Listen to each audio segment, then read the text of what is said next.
Reporting from Georgia Practice Facilities, I'm Emily Nerlin with Chase Vassar for UGAsports.com.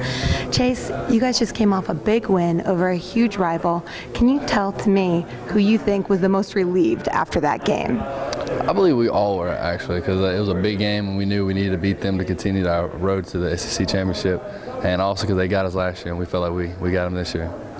So with that sense of that monkey off your back, what does that release you guys to do for the rest of this season? It just, I feel like we got over the hill. Now we just got to continue because we got a good team coming in New Mexico State, and then we got Auburn next week and Kentucky and Tech. So we don't have it easy teams coming in, so we just got to make sure we stay locked down and continue to play every day and get better.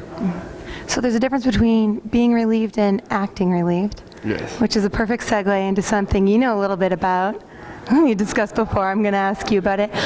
What did you do with acting? What have you done, and what are your aspirations there? I was invited to do Drop Dead Diva, Necessary Roughness, like Teen Wolf, and then the American Reunion movie, which is coming out next April. They've asked me to do it, but I think it's the NCAA rule, so I wasn't able to. And I just looked into it because I know my aunt is big inspired, my mom. They both got me into it when I was a young lad. So I've always just liked the whole aspect of it, and I just liked how you can play a different character, complete opposite of you. Mm-hmm. So I'm just taking classes here, and when I graduate and my career is in football, I want to pursue a lot more. Are you a different character on the field from off the field? Somewhat.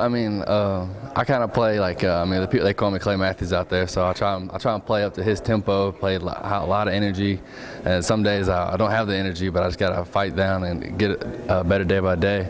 But then off the field, I'm just a goofball, just relax. I'm all trying to look good sometimes when I have to, and then look like a bum in an athletic attire.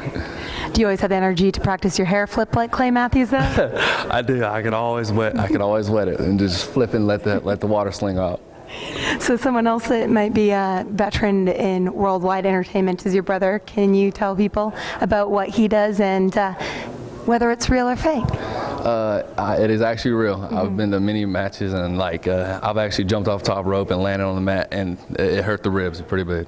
Mm-hmm. He's a pro wrestler, Lane Vassar. He did WrestleMania this year. He was part of the Triple H, the main event, and then this past Monday he did Raw, because WWE has two different segments of SmackDown on Friday and Raw on Mondays, and he got invited to do SmackDown last night, which airs on Friday. And right now he just got offered a contract with WWE's minor league in Tampa, so they're wanting him to come down. So he's now getting out there after he's been doing it now for about a year, and they just love because he's 240, 6'2", just thick, he's like my twin except I'm a little taller. Mm-hmm. And he's very athletic. He played at Kentucky. And so he's like a big guy doing little things, like with a little person. He's jumping off top rope doing backflips, and he's very electric, and everybody jumps to him. So he's having a good time with it, and I'm enjoying it too. Does he ever give you calls if you miss a tackle or something, giving you a hard time about that? He gave me a hard time about the Ole Miss on the extra point when I went flying in there to win for a kill shot because they fumbled the snap, and the holder kind of planted, and I went flying over him. And I remember when I got back on the bus, he called me and gave me a little earful about it. So the word has come out about the suspensions, but this isn't the first time that you guys have dealt with suspensions this year. How do you guys deal with it as a team to make it a distraction, not necessarily on the field when you show up on Saturday, and in addition to what the absences would be on the field? You just got to make sure you prepare no matter what. If say people get suspended, you got to make sure the person behind them is prepared, and so you got to make sure they're know what they're doing on every play, and they're focused on every day. You were that person. How did you do that? And do you have any advice for maybe Harton if he's going to be starting about how to approach that?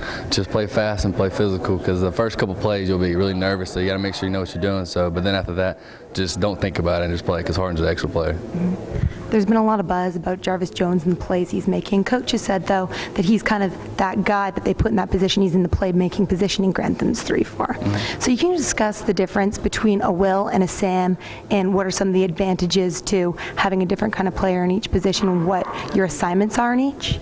They're actually almost the same thing, except Sam, you used to have a tight end, and then Will, you don't have a tight end. So when you rush, you have to worry about a tight end from the Sam side, then the tackle, but then when you worry about the other side, all you got to worry about is the tackle. That's the only big difference.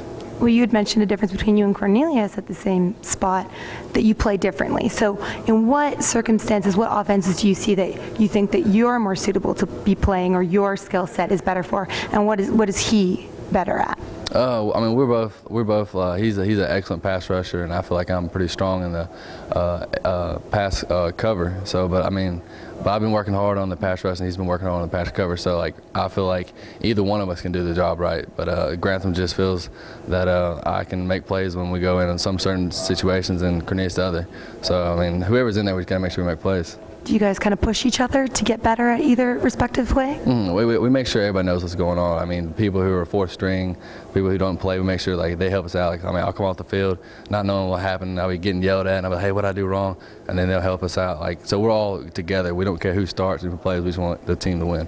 People talk about, probably the media more than anyone, kind of sleeper games. Whether they exist or not is not really a comment, but when you're preparing against New Mexico State, what kind of goals do you set forth as a defense that would look as a quote-unquote good game for you guys, regardless of who you play? The same as we do every week. We want to make sure we shut them out, play physical, set the edges, don't let them get any yards, like if possible. But they are a high potent offense, so we got to make sure we contain them. They do get a lot of yards, so we got to make sure like we're getting a lot of pressure on the quarterback. But I mean, it's the same game. We look at it the same game as we did last week. It's another team we got to go out and make sure we execute correctly. Great. Well, thank you so much. For Chase Vassar, I'm Emily Nerland. Check out UGAsports.com for more.